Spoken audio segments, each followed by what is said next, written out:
Pregnancy के दौरान पैरों के ऊपर सूजन आना, हल्की फुल्की शरीर के ऊपर स्वेलिंग आना, ये एक बहुत ही कॉमन प्रॉब्लम होती है। लेकिन कई बार अगर इस चीज़ पे ध्यान नहीं दिया जाए तो कई बार ये प्रॉब्लम बहुत ज़्यादा सीवियर भी हो सकती है, क्योंकि प्रेगनेंसी के दौरान स्वेलिंग आना एक कॉमन प्रॉब्लम है। लेकिन कई बार ये स्वेलिंग इतनी ज़्यादा बढ़ जाती है और कई बार दूसरे कारणों की वजह से भी ये स्वेलिंग आपके शरीर के ऊपर दिखाई देती है, जिसको अक्सर लोग इग्नोर कर देते हैं। उनको यही लगता है कि ये जो स्वेलिंग है ये उन्हें प्रेगनेंसी की वजह से आ रही है। लेकिन इस तरह की स्वेलिंग के आने का, शरीर के ऊपर सूजन आने के और भी बहुत सारे कारण होते हैं, जिनके बारे में आपको पता होना बहुत ज़्यादा ज़रूरी है। क्योंकि कई बार अगर इस चीज़ में हम लापरवाही कर देते हैं, डॉक्टर से हम इस बारे में कंसल्ट नहीं करते हैं, तो कई बार इसकी वजह से बहुत ज़्यादा कॉम्प्लिकेशन आपकी प्रेगनेंसी के दौरान आपको हो सकते हैं। तो इस चीज़ के लिए आपको इस चीज़ के बारे में पता होना बहुत ज़्यादा ज़रूरी है कि किस तरह की स्वेलिंग को आप नॉर्मल मान के चलें और कब आपको डॉक्टर से इस बारे में कंसल्ट करना ज़रूरी है। तो आज के हमारे इस वीडियो में हम इसी टॉपिक के बारे में बात करने वाले हैं कि क्या प्रेगनेंसी के दौरान हर तरह की स्वेलिंग यानी कि सूजन का आना नॉर्मल है, या इसके किसी तरह के कोई कॉम्प्लिकेशन भी हो सकते हैं या दूसरे कारण भी हो सकते हैं, जिसको महिलाएं अक्सर इग्नोर कर देती हैं। बट वीडियो शुरू करने से पहले अगर आपने मेरे इस चैनल को सब्सक्राइब नहीं किया है तो इसे सब्सक्राइब ज़रूर कर लें, ताकि मैं जो भी वीडियो बनाऊं हेल्थ से रिलेटेड, उससे रिलेटेड इन्फॉर्मेशन आप तक पहुंचती रहे। तो दोस्तों, महिलाओं के अंदर प्रेगनेंसी के दौरान लास्ट ट्राइमेस्टर में, तीसरी तिमाही में पैरों के ऊपर सूजन आना एक बिल्कुल नॉर्मल फिनोमेना है।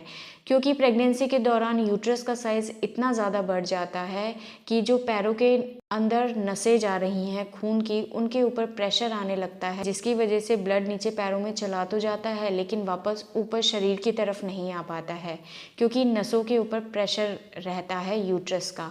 इस वजह से पैरों के अंदर ब्लड इकट्ठा रहता है, जिसकी वजह से पैरों में सूजन आना, दर्द रहना, क्रैम्प्स आना, ये बहुत ही कॉमन प्रॉब्लम होती है। लेकिन अगर ये स्वेलिंग आपके पैरों के निचले हिस्से में दिखाई देती है, शाम के टाइम ये बहुत ज़्यादा होती है, लेकिन रेस्ट करने से, रात को सोने से ये स्वेलिंग सुबह बिल्कुल ठीक हो जाती है, नॉर्मल हो जाती है, तो ये एक नॉर्मल तरह की स्वेलिंग होती है जो कि आपकी प्रेगनेंसी की वजह से आपको हो रही है।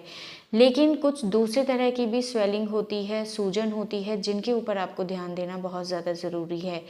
कई बार ये जो सूजन है ये सिर्फ पैरों पे नहीं रह के आपके पूरे शरीर के ऊपर दिखाई देती है, आपके फेस के ऊपर, आपके हाथों के ऊपर, पेट के ऊपर, और रेस्ट करने के बाद भी ये स्वेलिंग कम नहीं होती है। तो अगर इस तरह की आपको स्वेलिंग महसूस हो रही है तो इसके ऊपर आपको ध्यान देने की बहुत ज़्यादा ज़रूरत है, क्योंकि ये कई बार प्री एक्लेम्सिया या एक्लेम्सिया का एक सिम्टम होता है। प्री एक्लेम्सिया या एक्लेम्सिया एक ऐसी प्रॉब्लम होती है जिसकी वजह से प्रेगनेंसी के दौरान महिलाओं के अंदर 3 सिम्टम्स बहुत प्रोमिनेंटली दिखाई देते हैं।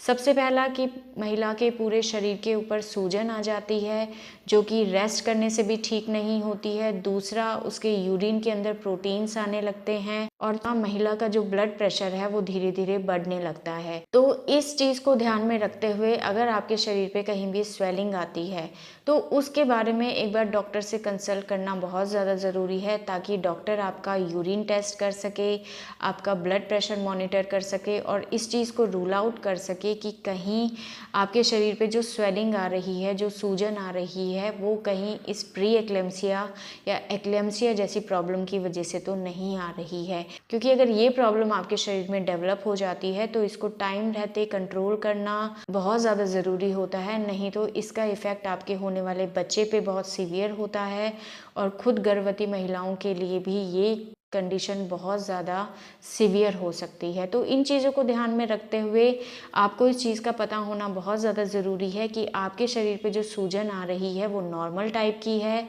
या फिर किसी तरह की और प्रॉब्लम की वजह से ये सूजन आपके शरीर में आ रही है। तो अगर आपके शरीर के ऊपर सूजन आ रही है और ये सूजन सिर्फ आपके पैरों के ऊपर है, जो कि रेस्ट करने से ठीक हो जाती है, तो आपको परेशान नहीं होना है। कुछ चीज़ों का आपको ध्यान रखना है। आपको अपने खाने में नमक ज़्यादा नहीं लेना है, सोते टाइम पैरों के नीचे आपको तकिया रखना है। आपके पैर हल्के से ऊंचे होने चाहिए। पैरों को लटका के ज़्यादा देर तक नहीं रहना है। लगातार लंबे टाइम तक आपको खड़े नहीं रहना है। बीच बीच में रेस्ट करना बहुत ज़्यादा ज़रूरी है। और अगर इन चीज़ों को करने से आपकी स्वेलिंग ये ठीक रहती है तो आपको परेशान होने की ज़रूरत नहीं है। लेकिन अगर इन चीज़ों को करने के बाद भी आपकी पैरों की स्वेलिंग ठीक नहीं होती है, ये स्वेलिंग आपके पूरे शरीर पे बढ़ती जाती है, इसकी वजह से सर भारी रहना, चक्कर आना, उल्टी का मन होना, पेशाब में दिक्कत होना, अगर इस तरह के सिम्टम्स भी साथ में दिखाई देते हैं तो आपको बिल्कुल लापरवाही नहीं करना है और डॉक्टर से जाके तुरंत मिलना है, क्योंकि ये प्री एक्लेम्सिया जैसी परेशानी का एक सिम्टम हो सकता है। तो दोस्तों, इस चीज़ को ध्यान में रखते हुए आपको अपने शरीर पे इन सिम्टम्स को देखना है। अगर ये सिम्टम्स आपको दिखाई देते हैं तो इनके ऊपर ध्यान देना बहुत ज़्यादा ज़रूरी है। तो दोस्तों, आज के हमारे वीडियो में बस इतना ही। अगर इस वीडियो से रिलेटेड आपके किसी तरह के कोई सवाल हैं जो आप हमसे पूछना चाहते हैं तो आप हमें कमेंट कर सकते हैं, और हमारे आने वाली वीडियोज़ को देखने के लिए हमारे इस चैनल को सब्सक्राइब ज़रूर करें। Thank you.